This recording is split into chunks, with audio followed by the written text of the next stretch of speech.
ва пеш аз оне ки барои филмбардорӣ равам ба Кумитаи дин мактуб ҳам карда будам ки барои мусоидат кунанд барои гирифтани ин кадрҳо бале наворҳо. Вақте ки аз тарафи Кумитаи дин ва аз тарафи сухангӯи ин кумита гуфта шуд ки мактуби ман қабул шудааст ва ман метавонам ба масҷид равам ва филмбардорӣ кунам.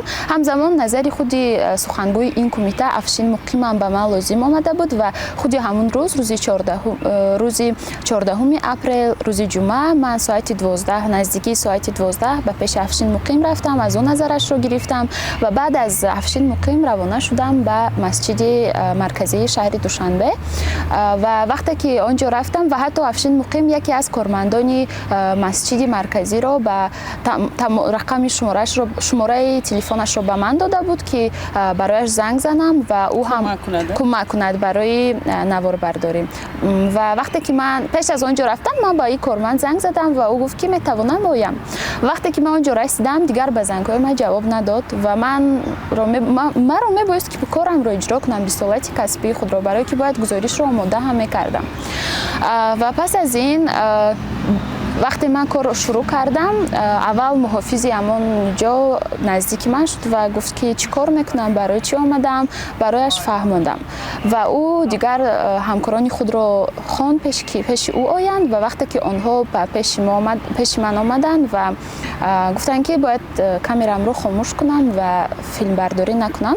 Вақте ки пурсон шудам барои чӣ, онҳо гуфтанд ки ин ҷо як намуд касое меоянд ки бояд ки ту онҳоро наворбардорӣ накунӣ. Иҷозатномаи маро аз Вазорати корҳои хориҷӣ ки бароям дода буданд, аккредитатсияро напазируфтанд ва гуфтанд ин ҷо ин чизи ту кор намеояд ва ҳатто барошон мактубе ки ман омода карда будам ба як мақомоти давлатӣ, ба Кумитаи дин, ман гуфтам ки намехем, ман мактуб омода кардам, пешниҳод кардам, онҳо ин чизро қабул накарданд. Вале дигар ба дағалгуфторӣ аллакай гузашт ва боз ҳам овозбаландкунӣ ва дигар яке аз кормандое ки дар ҳамон ҷо буданд, кормандои милитсия буд, ба фикрам ки гуфт мебарам туро 15 сутка маҳкам мекунам ва баъдан ақлат ба ҷояш меояд. Оное ки таҳдид кардан либоси низомӣ дошт, либоси пулис доштанд, либоси мулкӣ доштанд, чӣ хел одам буданд? Аслан 3 нафар буд ки бо ман суҳбат кардан, қатъи ман гӯем бадрафторӣ кардан. Аввалин ҳамун муҳофиз буд, фикр кунам ки дар даст рация ҳам дошт, ӯ буд ва дигар ин ки дуюм нафар дар тан либоси низомӣ дошт ва фикр кунам рутбааш подполковник буд, 2 ситораи калон дошт ва дигар сеюм нафар ки мехост маро ба чӣ бубарад, ба маҳкама бубарад, ин дар тан либоси мулкӣ дошт. Дастшон ки мерасид, чӣ хел аст, вақти пеши маро мегиранд, тела медоданд, ихе дағалгуфторӣ мекарданд ва дигар натавонистам рости гап ва маҷбур шудам ки аз ҳамон ҷои ҳодиса буд тарк кунам. Дигар филмбардорӣ ҳам ҳамун 3-4 кадр аз роҳу раве ки мардон барои кадрои умумӣ гирифтам, тамом. Нурангез, баъд аз ин қазия шумо чӣ кор кардед, ба куҷо муроҷиат кардед? Як нусхаи аризаи шумо дар шабакаи иҷтимоии Фейсбук ҳам нашр шудааст.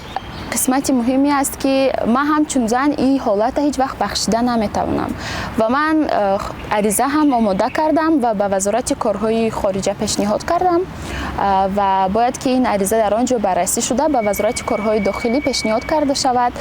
Ба Кумитаи дин, ба сухангӯи ин кумита ҳам дар алоқа шудам ва гуфтанд ки метавонед, агар ба кори шумо амихел чӣ карда бошанд, монеа эҷод карда бошанд, метавонед ки аризаи шикоятӣ кунед.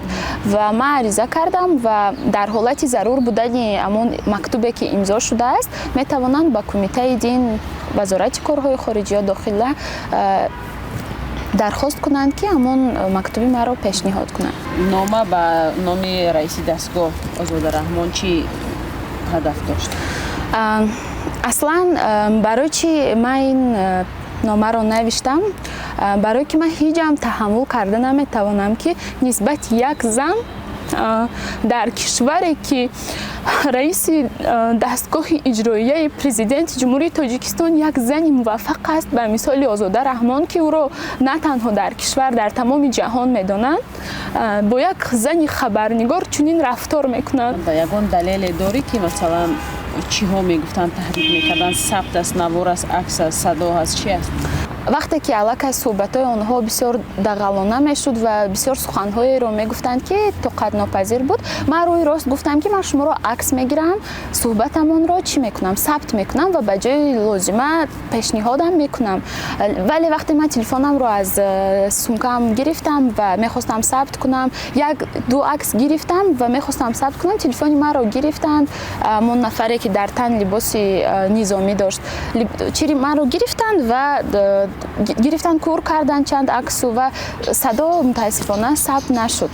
аммо аксҳо ҳастанд? Акси як нафар буд ки ман инро ба вазорати корҳои хориҷа ва мон бо аризаам якҷоя пешниҳод кардам. ва агар дар ҳолати рӯбарӯ кардан шумо метавонед онҳоро шиносоӣ кунед? 3 нафарро бисёр ҳам хуб мешиносам ва медонам ки чӣ гунаанд, чӣ хел либос пӯшиданд. Фикр кунам мушкил нест агар хоҳанд дарёфт кардан.